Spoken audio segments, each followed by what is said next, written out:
Everyone, Radhe Radhe. तो कल है जन्माष्टमी। कल सभी लड्डू गोपाल का जन्मदिन मनाया जाएगा, तो उनको अच्छा अच्छा श्रृंगार किया जाएगा, सजाया जाएगा, उनकी आरती उतारेंगे और बहुत अच्छे अच्छे भोग लगाएंगे। 56 भोग उनके लिए तैयार किए जाएंगे।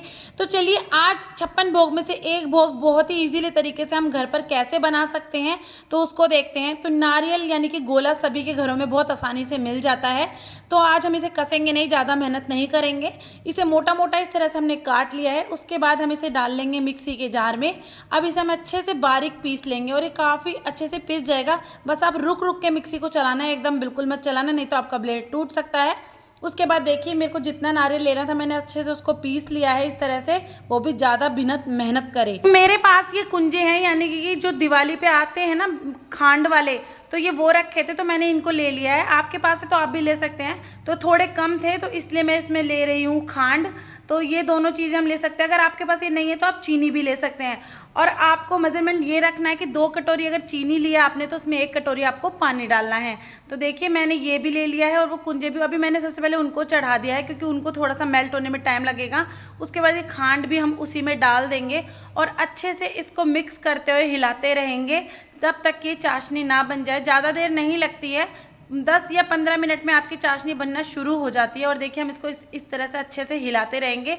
और अगर आपके में इसमें हल्की सी भी गंदगी हो या आपको लगे तो इसमें आप 1 चम्मच दूध डाल देना। और देखिए झाग जैसे है ना ये, तो ये हल्का हल्का इसका मैल होता है यानी कि गंदगी होती है, तो इसे आप चमचे से आसानी से निकाल सकते हैं बाहर। तो देखिए मैं इसे निकाल दूंगी ताकि हमारी बर्फ़ी में किसी तरह की भी गंदगी ना जाए। तो मैं इसको निकाल दूंगी। उसके बाद हम इसे अच्छे से हिलाते रहेंगे। ये जितना खदकेगी ना ये चाशनी की फॉर्म में जल्दी आती चली जाएगी। और ना चाशनी हमें बनानी है 1 तार की। अब आप पूछेंगे 1 तार की कैसे, तो देखिए हमें इस तरह से भी मैं आपको दिखा देती हूँ। इस तरह से हमें चेक करना है और देखिए ये 1 तार बनने लग जाएगा ना, तो बस हमें चाशनी ऐसी ही चाहिए। इसका दूसरा तरीका भी है चेक करने का।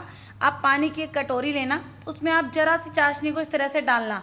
अगर ये चाशनी बिल्कुल फैल रही है तो इसका मतलब अभी आपकी चाशनी तैयार नहीं है।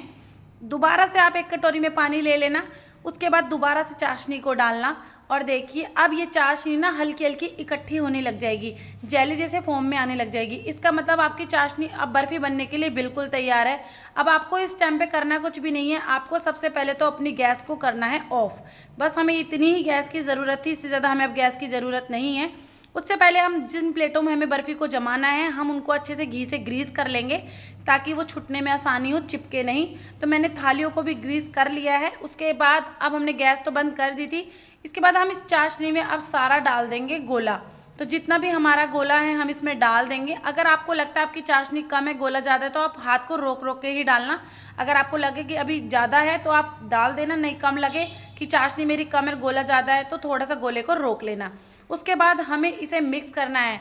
इस जगह पर आपको अपना हाथ बहुत ही स्पीड से चलाना है क्योंकि ना अगर आपकी चाशनी जमने लग गई ना तो ये जल्दी से बूरा बन जाएगी, तो आपकी बर्फ़ी बिल्कुल भी अच्छे से नहीं जमेगी।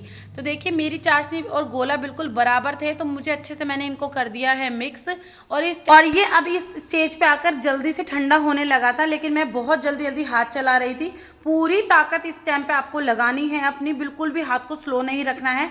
उसके बाद हम ये गोले को अच्छे से प्लेटों में निकालना शुरू कर देंगे। और आप इस पर डायरेक्ट हाथ अभी इस टाइम पे बिल्कुल भी मत लगाना क्योंकि ना अभी ये बहुत गर्म होता है, आपका हाथ जल सकता है। तो किसी चमचे की या प्लेट की या लोटे की हेल्प से आप इसको अच्छे से फैला देना। और अगर हो सके तो हल्का सा लोटे के या प्लेट पे हल्का सा देसी घी लगा लेना ताकि ना वो गोला है ना जो उस पर बर्तन पे हमारे ना चिपके। तो देखिए मैंने ये इस तरह से डाल दिया है और अभी ये थोड़ा थोड़ा ठंडा होने लगा था, जैसे कि मेरे हाथ पे महसूस करा मैंने, तो नहीं गर्म लग रहा था, तो मैंने इस तरह से फैलाने लग गई। उसके बाद आपको इसी टाइम पे आपको वेट नहीं करना है कि इसे ठंडा होने देंगे। इसी टाइम पे आपको चक्कू से ना इसके पीसेस काटने शुरू कर देने हैं। तो देखिए मैं इसी टाइम पे चक्कू से इसके पीसेस काट दिए थे। और लीजिए बहुत जल्दी और मिनटों में तैयार हो गई हमारी टेस्टी सी गोले की बर्फ़ी। अगर आप चाहे तो इसमें इलायची पाउडर डाल भी सकते हैं, लेकिन हमारे यहाँ सबको ऐसी ही पसंद है इसलिए हम ऐसे सिंपल ही बनाते हैं। तो आपको मेरी गोले की बर्फ़ी की रेसिपी कैसे लगी कमेंट में ज़रूर बताना। फिर मिलेंगे, बाय।